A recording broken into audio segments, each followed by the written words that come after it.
Assalamualaikum warahmatullahi wabarakatuh. Kami dari kelompok 12 yang beranggotakan Amanda Claudia Putri dengan NIM 2204117, Nesya Nur Asa dengan NIM 2209428, Rati Ambarsari dengan 2203947 ingin mempresentasikan materi tentang masalah-masalah yang dihadapi peserta didik. Topik pembahasan pertama terkait masalah-masalah perkembangan jasmani di sekolah dasar. Nah, masalah perkembangan jasmani di sekolah dasar bisa bervariasi tergantung pada berbagai faktor seperti lingkungan, budaya, dan sumber daya yang tersedia. Contoh beberapa masalah umum yang sering dihadapi dalam perkembangan jasmani di sekolah dasar. Yang pertama, ada infeksi saluran pernapasan atas atau bisa disebut sebagai ISPA. Nah, kebanyakan penyebaran melalui percikan pernapasan atau droplet ini yang keluar dari hidung atau mulut anak lain yang sedang sakit melalui batuk atau bersin. Nah, penularan penyakit ini sangat mudah dan sangat cepat. Yang kedua ada diare.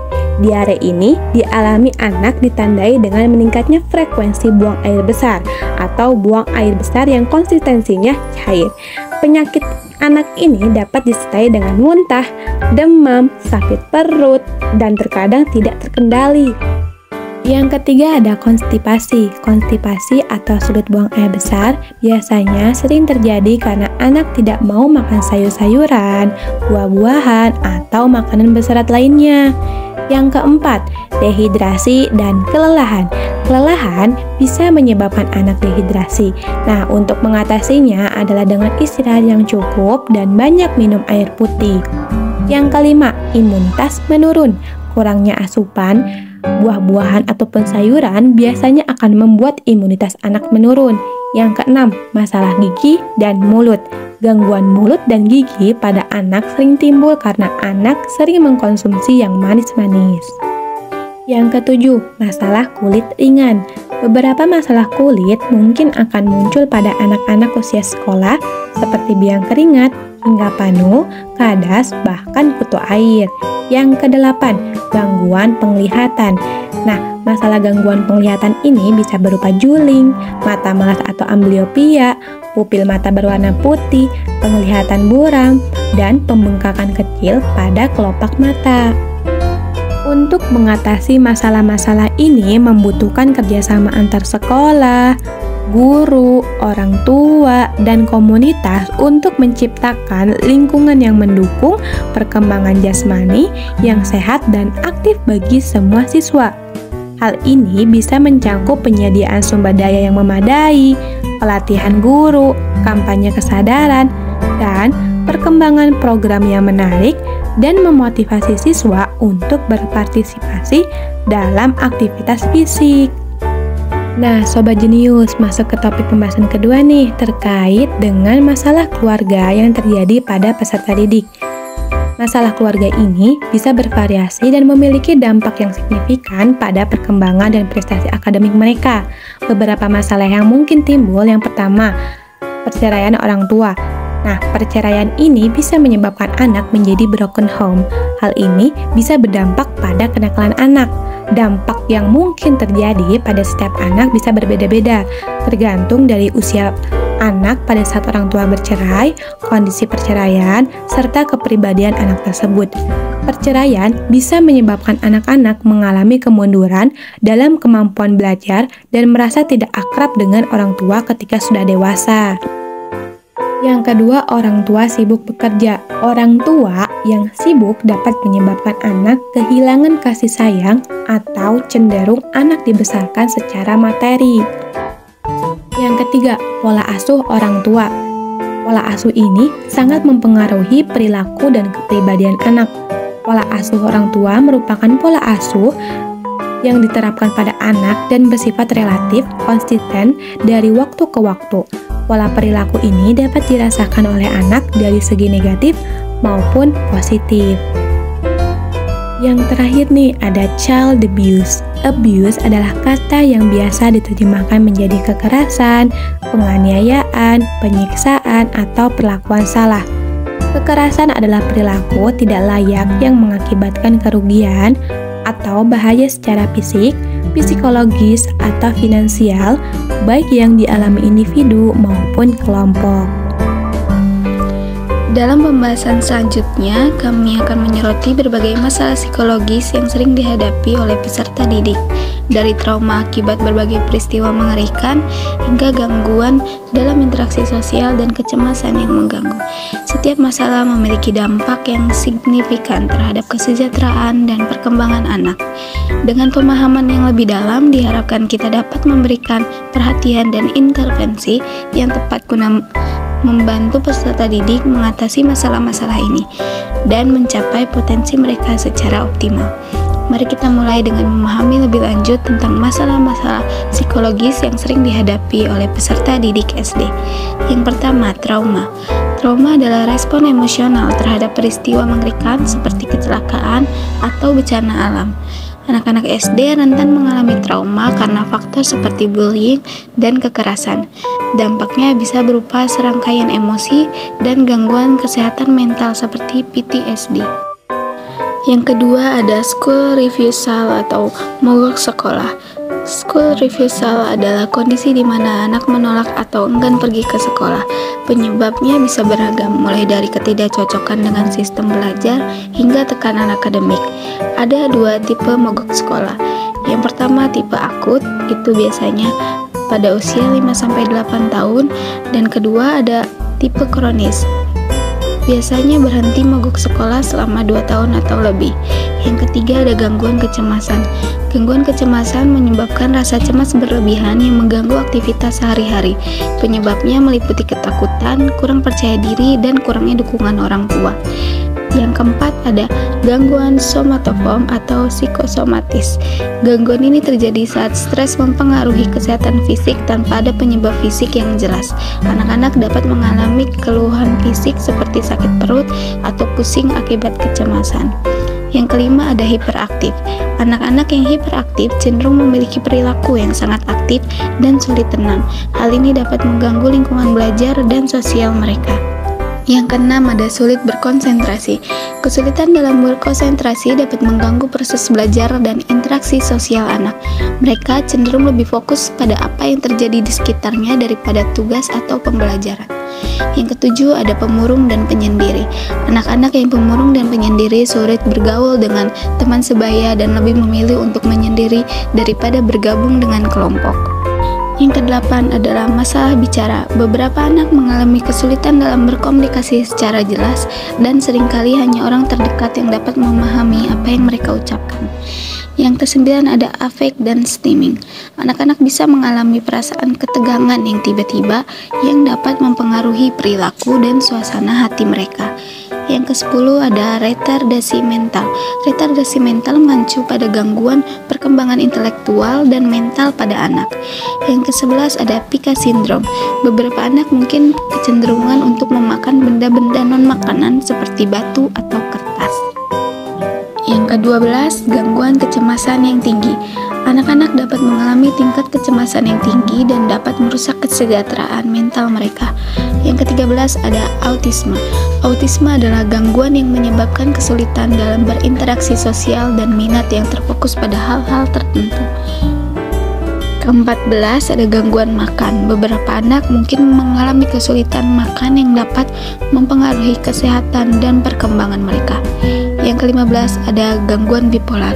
Gangguan bipolar menyebabkan perubahan suasana hati yang ekstrem antara mania dan depresi.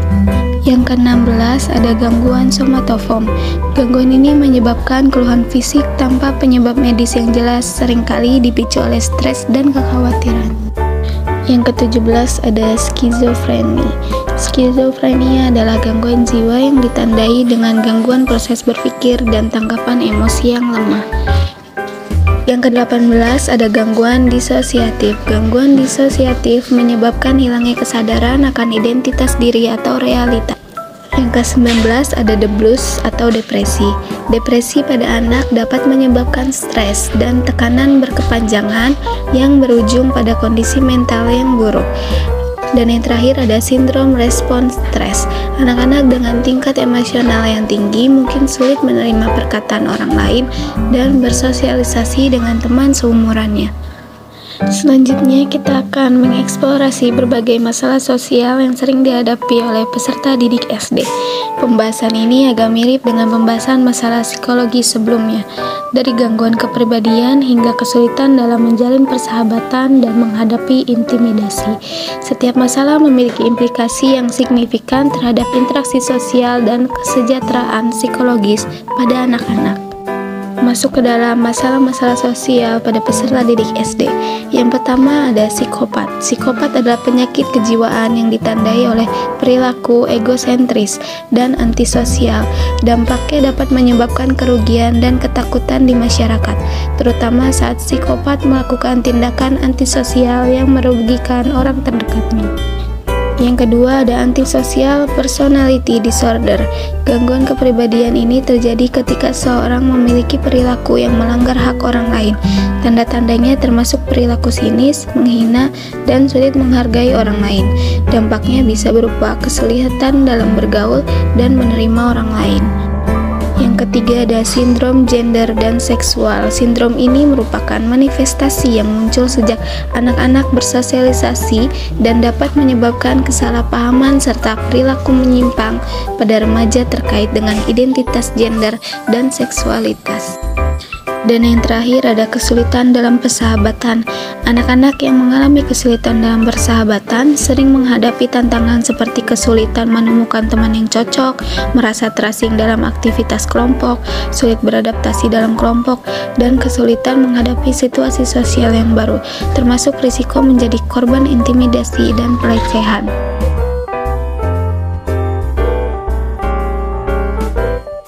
Pembahasan selanjutnya, topik yang kelima, terkait masalah kesulitan dalam belajar yang terjadi pada peserta didik di sekolah dasar. Kesulitan belajar adalah segala sesuatu yang nampak pada peserta didik yang ditandai dengan adanya prestasi belajar yang rendah atau di bawah norma yang telah ditetapkan. Peserta didik yang mengalami kesulitan belajar adalah yang memiliki intelijensi normal, tetapi menunjukkan adanya beberapa hal yang penting dalam proses belajar, baik dalam persepsi, ingatan, perhatian, maupun fungsi motoriknya. Ciri-ciri anak berkesulitan belajar antara lain, yang pertama, menunjukkan adanya hasil belajar yang rendah. 2. Hasil dicapai tidak sesuai dengan usaha yang dilakukan. 3. Lambat dalam melakukan tugas-tugas kegiatan belajar. 4. Menunjukkan sikap-sikap yang kurang wajar. 5. Menunjukkan perilaku yang berkelainan. 6. Menunjukkan gejala emosional yang kurang wajar.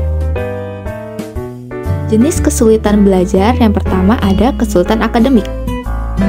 Kesulitan akademik dibagi menjadi 3, yaitu kesulitan membaca, kesulitan menulis, kesulitan berhitung. Yang pertama ada kesulitan membaca, yaitu dapat disebabkan karena gangguan pertumbuhan psikologis dan juga hambatan didaktik metodik.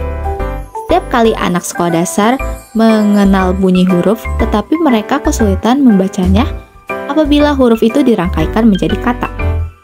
2. Kesulitan menulis dapat disebabkan karena kemampuan psikomotor kurang terlatih. Ketidakmampuan motorik melakukan encoding atau menyandingkan lambang atau bentuk-bentuk huruf tertentu menyebabkan anak mengalami ketidakmampuan untuk menulis. 3. Kesulitan berhitung anak sekolah dasar berkaitan dengan penerapan konsep-konsep kuantitatif. Mereka kesulitan kalau lambang-lambang bilangan itu diterapkan dalam konteks penjumlahan, perkalian, pengurangan, dan pembagian. 2. Gangguan simbolik. Kesulitan belajar karena gangguan simbolik antara lain peserta didik itu mampu mendengar tetapi tidak mengerti apa yang didengar. Ia juga mampu mengaitkan objek yang dilihat namun mengalami gangguan pengamatan. 3. Gangguan non-simbolik. Gangguan ini adalah ketidakmampuan anak memahami isi pelajaran karena ia mengalami kesulitan untuk mengenal kembali apa yang telah dipelajarinya pada pembelajaran sebelumnya. 4. Non-verbal learning disabilities. Kesulitan ini merupakan jenis kesulitan belajar yang mana siswa tidak mampu untuk memahami objek-objek visual yang terkait dengan materi pelajaran yang sedang dipelajarinya. 5. Diskalkulia. Diskalkulia adalah kondisi kesulitan belajar siswa yang tidak bisa memecahkan berbagai persoalan matematika yang sedang dihadapi. Contohnya seperti operasi hitung, membuat bentuk bangun datar atau ruang, mengenal warna, dan masih banyak lagi.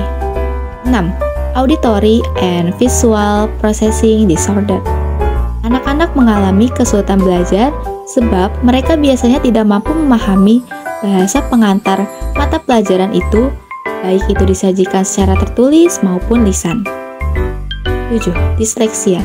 Disleksia adalah salah satu macam jenis kesulitan belajar anak yang mana tidak bisa untuk memahami tulisan, baik itu huruf atau angka. Mereka akan lebih paham dengan penjelasan oral daripada membuatnya sendiri melalui tulisan di buku yang telah disediakan. Topik yang selanjutnya yaitu masalah motivasi yang terjadi pada peserta didik di sekolah dasar.